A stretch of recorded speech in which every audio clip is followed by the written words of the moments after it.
with their corporate attorneys with HealthLink. This is for the purpose of utilizing one bay and 2 bunks within the stations, the 2 outstations. It's $4,000 per a month per station, so $24,000 a year with a, remember what the growth was each of the 2, the second or third year? I don't know, it was 2 or 3%.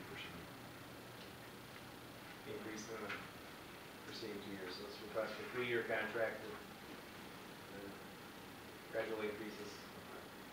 I'm sorry, what do you mean by growth? Just the lease payment. They're going to increase, you mean? 2%, 3% per year annual. And why is that? Why would that be? So we can make more money. Standard rate of Inflation. inflation. I understand that. And then also pay proportionally utilities, correct? Oh, wait a minute. You're going to pay utilities on top of this? Wow. In addition to. Unless we hope it makes money, but. And can I ask how the area is, like, is this the idea for the firemen to be in there also? So how is space going to be allocated or, shared? I mean, how's that all worked out? I don't know how that's going to Did talk with Dan Reynolds today, as well as talk with Diane. Obviously, common space, is depending on what they're doing. As far as using fridges and cooking utensils and cooking areas or common areas with TV and whatnot. I think mainly the idea here is the bunk space versus them paying for hotel rooms for sleep periods during their shifts. So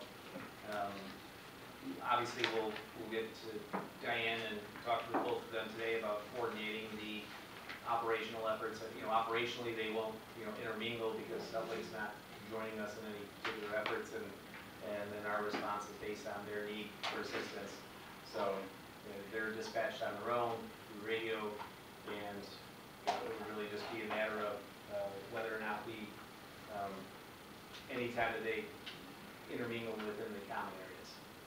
So, like pretty specific, because the sleeping quarters are on the opposite side of the bays compared to the common area, where 2, it's in the back, but you have the common areas upstairs with different common areas. So,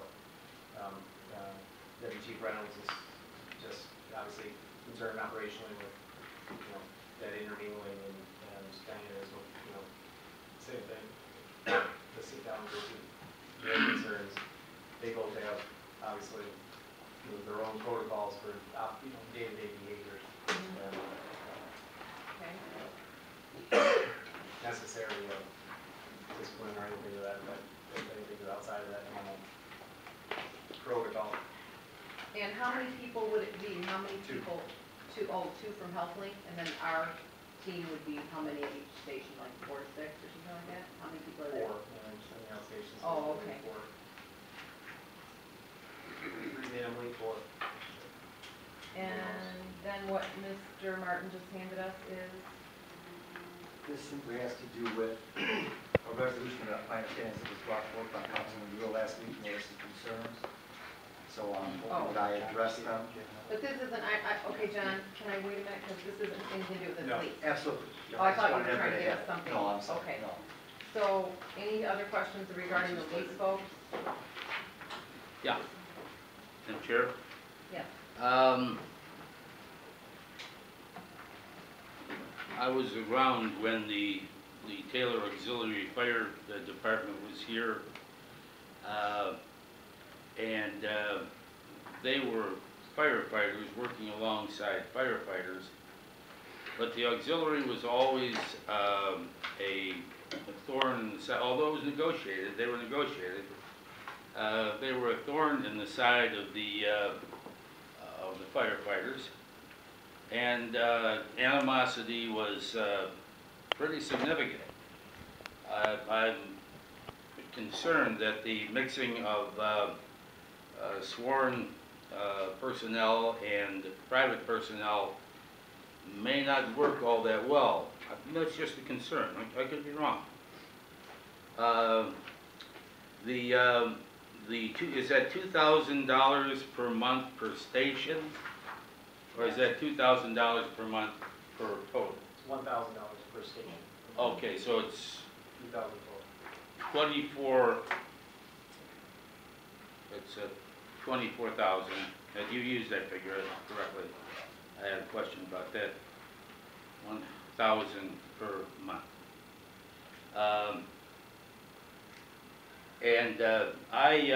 I have to tell you that I didn't get this contract until today, and that's okay. But the problem is that when I went to get this on Friday, when I picked up my package on Friday, all I had was the cover sheet. So I knew I couldn't come back to City Hall because there's no printer in the council office, and I didn't have access to this printer. So I went online to I don't remember what the thing is, because now I have it where I click on the logo and it takes me to that city site, where I was told that my access was denied to that site per protocol. So I got this today, and I'll have enough time in the course of the day to read it.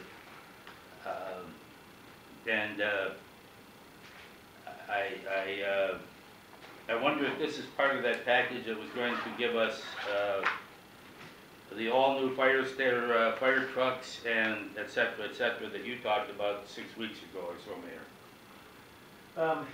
Madam Chair, I mean, no,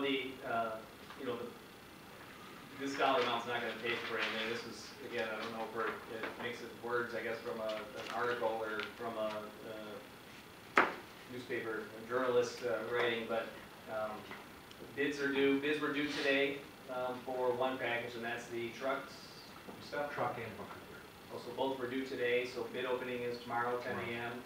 So that gives us the first glance into what our cost would be to do certain things, whether it's individual vehicles or multiple, what our potential equity in any of our vehicles. I did get some insight from Mr. Reynolds, who basically is being told by the sales guys that 3 of our trucks or our engines are worth probably $5,000 at most, which is mostly scrap, and one would go, for scrap at $2,000. With the one that we have sitting at Hall Fire that we already owe $7,000 for repairs, which is only going to run at 5 miles an hour down the road, I guess, because it still does not include the turbo in it. That would take another 15, I thought was the number he said, and it's got a $5,000 equity value to it in the market out there. So. So once we get that, we're going to have to evaluate what our options are and what we're looking at and what they bring forward, as we said. And we've known from day one, we had probably $330,000 to $360,000 on the table a couple years ago with the ladder aerial, and now it sounds, again, we haven't seen all bids, just one guy talking to Dan, but that may come back at $250 now because they want to make their money out, work in the process. So up until that point, we won't know, what that's going to get us. But So do we have sufficient vehicles to put in these 2 more firehouses at this time that could go out? well, we're still operating with 3. We have one at Hall Fire, which Mr. Reynolds said he really doesn't want to put more money into. Obviously, we won't determine that until we see the total of, lay of cost related to the bids. And so we've got 3 with a backup at this point. That's the way we're operating, and the aerial. And you don't really want to run the aerial because that's, it takes away value every time it drives down the road, but certainly is a part of, the fleet if necessary. So, So that would put one truck in each